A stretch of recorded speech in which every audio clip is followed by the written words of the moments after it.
Bonjour à tous, heureux de vous retrouver pour cette émission spéciale Euro 2016.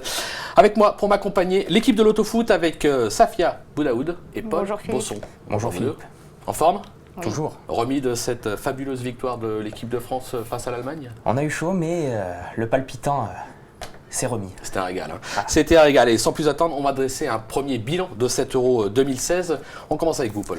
Un bilan assez mitigé pour le début, surtout la phase de groupe, parce qu'il y a eu un jeu assez fermé, beaucoup de matchs nuls, et puis surtout, c'était la faute de cette troisième place qualificative qui a fait que le jeu s'est justement fermé. Mais après, ça s'est un peu plus ouvert, surtout en fin de match. On a quand même 107 buts en 50 matchs, ce qui fait plus de 2 buts de moyenne. On s'en sort plutôt pas mal. Ouais, c'était plutôt pas mal. Vous, Safia, côté Paris, fallait au moins être un poulpe pour espérer passer à la caisse. Oui, parce qu'il fallait miser sur les nuls. On a eu sur les 36 matchs de poule 11 nuls. Et surtout, il fallait jouer des nuls à la mi-temps. Il y en a eu 19 sur les 36 de groupe. Donc c'est vraiment énorme. Et puis c'est rémunérateur. C'est toujours rémunérateur. Donc, voilà.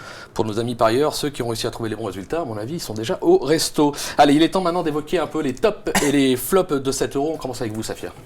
Mon top, c'est l'Islande. Je l'avais annoncé, souvenez-vous. Je ne me rappelle pas. Vous étiez moqué de moi, je crois. Je ne me rappelle pas. L'Islande en quart de finale. Au final, ils n'ont perdu qu'un seul match et c'était contre l'équipe de France. Et puis, ils ont créé la sensation en sortant l'Angleterre.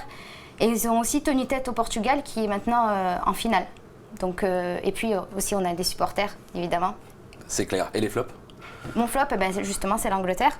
L'Angleterre qui a gagné qu'un seul match et qui est sortie donc, par l'Islande.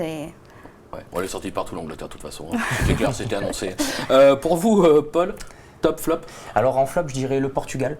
Ça peut surprendre parce qu'ils sont en finale, mais bon, ils sont en finale, mais ils ont gagné qu'un seul match en 90 minutes. C'est clair. Ils ont fait 3 matchs nuls en poule, un match nul encore face à la Pologne.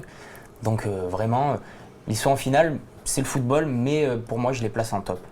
D'accord. En flop. Oui. Et en top ? Et en top, c'est le Pays de Galles. Le Pays de Galles qui allait en demi-finale pour sa première participation à l'Euro. Alors, ils échouent de peu face aux Portugais, justement, mais c'est parce qu'il leur manquait un joueur, Aaron Ramsey, qui a été le créateur de jeu pendant tout l'Euro. C'est clair. Et puis Gareth Bale, fantastique. Et puis ils nous ont fait rêver, aussi bien l'Islande que le Pays de Galles. Mais à culpa. C'est vrai que franchement, même moi, j'ai rêvé. Allez, on revient dans l'actualité du jour avec cette finale programmée dimanche au Stade de France. Ça va être une fiesta extraordinaire. Bon, votre vainqueur, sans surprise, la France, non ? Logique. Oui, on est d'accord. Ouais, on est d'accord tous les deux. On ne peut pas aller contre. Évidemment. De toute façon, si vous me dites le Portugal, vous sortez du studio. C'est direct. Allez, maintenant, on va prendre quelques risques. Si je devais vous demander un ou deux paris à effectuer sur cette finale, ça serait quoi ? On commence par vous, Paul. Moi, je mettrais la France qui gagne avec 2 buts d'avance ou plus. Je pense que les Français peuvent le faire. C'est un bon pari puisqu'il est coté à 5. Donc, puis on a une attaque, elle est en feu en ce moment. Et puis les Portugais en défense, il va peut-être leur manquer Pépé. Ouais. Donc, à voir. Ah, ça peut être pas mal, ça peut être amusant. Et pour vous, Safia ? Mais moi, je pense pas que ce sera si facile que ça. Si je devais faire un pari, ce serait un score exact de 1-2 pour la France. C'est coté à 8,25.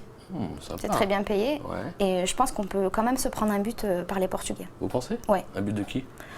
De Cristiano Ronaldo, par exemple. Cristiano Ronaldo, c'était pas votre meilleur buteur ? C'était mon meilleur buteur, mais c'est Griezmann, j'ai aucun regret maintenant. C'est clair, c'est facile. C'est pas beau. C'est facile. On va rester avec vous, Safia, quelques rendez-vous pour nos amis internautes et lecteurs ? Oui, pour les lecteurs de l'Autofoot Magazine, on revient le 27 juillet avec la reprise de la Ligue 2. Le rendez-vous est pris, il ne faudra pas le rater. Merci à vous deux pour toutes ces informations. On s'est régalé pour cet Euro et c'est pas fini. La fiesta, c'est dimanche, on ne va pas l'oublier. Bon jeu à tous et surtout, bon match. Et on ne va pas se cacher, surtout, allez la France. Allez les bleus. Ciao.